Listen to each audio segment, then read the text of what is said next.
Welcome back to All This Math. And for today's lesson, we're going to get into some more factoring algebraic expressions, as you see behind me. But before that, I want to give a shout out to the ancestor, the late Patrice Lumumba. Patrice Lumumba, of course, was assassinated in 1961. Why was he assassinated? Because he was a Pan-Africanist and because he was the rightfully elected leader of the Congo, which is a very important region in the central region of the continent of Africa, which is very rich with resources, even though the entire continent is rich with resources. But Congo is very rich with resources that the Europeans wanted without paying a fair price for.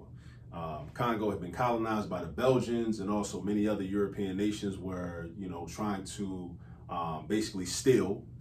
I know a lot of times you'll hear people try to use euphemistic terms, like extract, resources and whatnot. But basically, let's keep it 100. They were stealing. They wanted to steal. That's what colonization is. It's stealing. It's theft, right?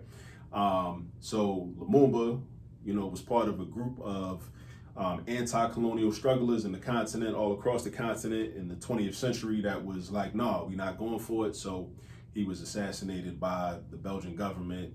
The United States government also contributed to that as well, and other European superpowers contributed to that as well. So Lumumba is a very important figure that we should all know about, and I just wanted to shout him out since I'm wearing this t-shirt anyway.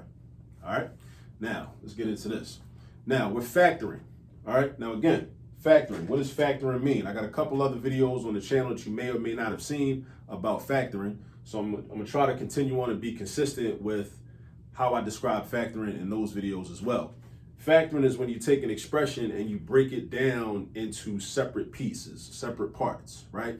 You may break it down into 2 parts, you may break it down into 3 parts, or what have you, maybe even 4 parts or 5 parts. But what we start with is we look for what we call a greatest common factor, right? Now, a lot of people, a lot of students, when they see an expression like this, they get intimidated because they say, oh, I don't see no numbers. All I see is letters. That looks confusing. And that's fine. It kind of does look a little strange. Somebody even say weird, right? Because there aren't any numbers. I see AX minus AY minus AZ. No numbers, or at least no numbers that are written. But regardless of the fact that there are no numbers or no numerical coefficients written, we still can follow the same rules and find a common factor, right? So we're looking for something that's in common. Like, what do these 3 terms have in common, right? When you look at them, I see an A in this term. I see an A in this term. I see an A in this term. So that means that A, the variable A, is the common factor. This has an X, this has a Y, this has a Z. X is not common because there's only an X in this term. Y is not common. There's only a Y in that term. Z is not common. There's only a Z in that term. What common means is that they share it, right? All the terms have it, or that number can be multiplied into all of those terms evenly, right? And since we're not really dealing with numbers in this expression or in this example, we're only dealing with variables. We're looking for the variable that you see that's in common, that all the terms have, and they all have an A. So therefore, in this particular problem, the GCF is A. And that's how you should approach all of these problems. So even if the problem looks a little weird, if you see it on a test or you see it on a quiz that your teacher gives you, or you see it on a standardized test, just relax. Just relax for a minute. Just calm down. Just relax. And just remember the steps. When you have to factor, ask yourself, what am I looking for? You're looking for a greatest common factor. You're looking for something, some term, some variable, or some number that each of the terms have in common. Now, how do you know how the terms are separated? That's another question you should be asking yourself. And this is the answer to that. Terms are separated by plus or minus signs. So therefore, AX is one term. Even though it's 2 variables, they make one term. AX is one term. AY, another term. AZ, another term, right? So those are your 3 terms. All right, those are your 3 terms. This expression has 3 terms, right? So now check this out. Write down on your paper somewhere what the GCF is, right? So just say GCF equals A, all right? Now, then next to the equal sign, we write the GCF, and you write a set of open parentheses like this. So we got A times the quantity of blank, right? Now we got to figure out what's going to go inside the parentheses. Now, this one thing I do know. I do know that there will be 3 terms inside the parentheses. Why? Because we started out with 3 terms in the expression. If we start out with 3 terms in the expression, then there's going to be 3 terms in the parentheses. If we started out with 2 terms in the expression, in the original expression, there will be 2 terms in the parentheses. If we started out with 4, we end up with 4. In the parentheses, that is, right? In addition to the 1 on the outside.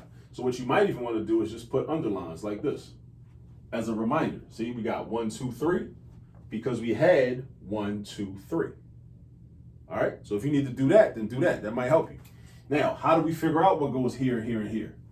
By doing division. Make a note of that. Write it down if you need to. Do division. You take the first term. And what do we divide it by? Divided by the GCF. So we do this. We do AX divided by A.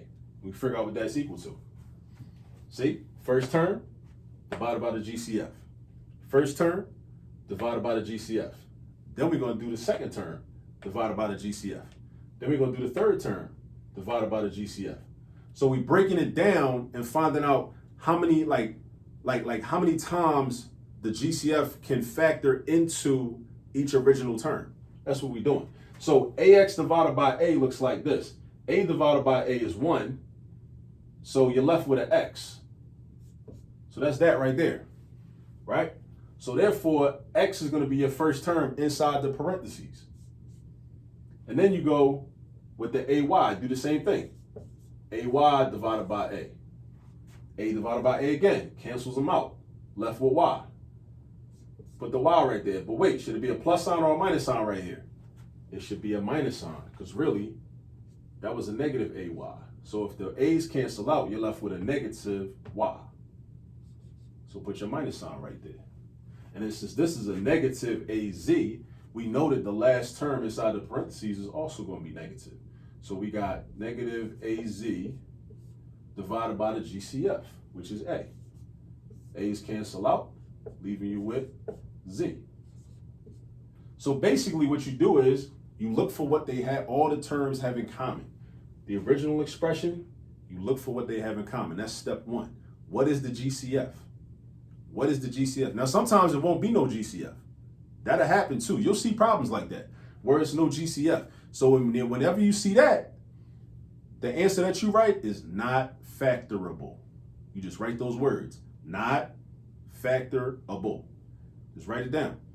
Or you can use the term irreducible. Irreducible is another way to describe that, right? I've seen that in some textbooks in my travels in the past, right? So, but the GCF in this expression is A, because they all have an A. They have A in common. A is in AX. A is in AY. A is in AZ. Then you write the A. Then you write the open parentheses. And then you figure out what goes inside the parentheses, because something got to go inside the parentheses. You got to have something inside the parentheses. And if you start out with 3 terms in the original expression, you're going to have 3 terms inside the parentheses. And then you got to remember, well, next step, how do I get the terms in the parentheses? Well, you got to do division. You divide first term by the GCF. Whatever you get, throw it in there. Second term divided by the GCF. Whatever you get, throw them in there. Third term divided by the GCF. Whatever you get, which is Z, throw it in there. Pay attention to your signs. Make sure your signs are good. Make sure you got them, like in this problem, a minus sign and a minus sign. If you put a plus sign, it'd have been wrong, right? And that's a small mistake that'll make you lose all the credit, depending on who your teacher is, all right? So the final answer is A times the quantity X minus Y minus Z. Now let's say I wanted to check that. If I wanted to check my work, I'm gonna check this one mentally. I just use the distributive property to check. After I factor, I use the distributive property to check. The distributive property says I distribute whatever's outside to everything inside. So I do A times X. That's AX, right? So that's AX. Then I do A times negative Y. That's negative AY. Negative AY. Then I do A times negative Z. That's negative AZ. So that's proof that my answer is right. That's proof, because we checked it by multiplying or using the distributive property. All right?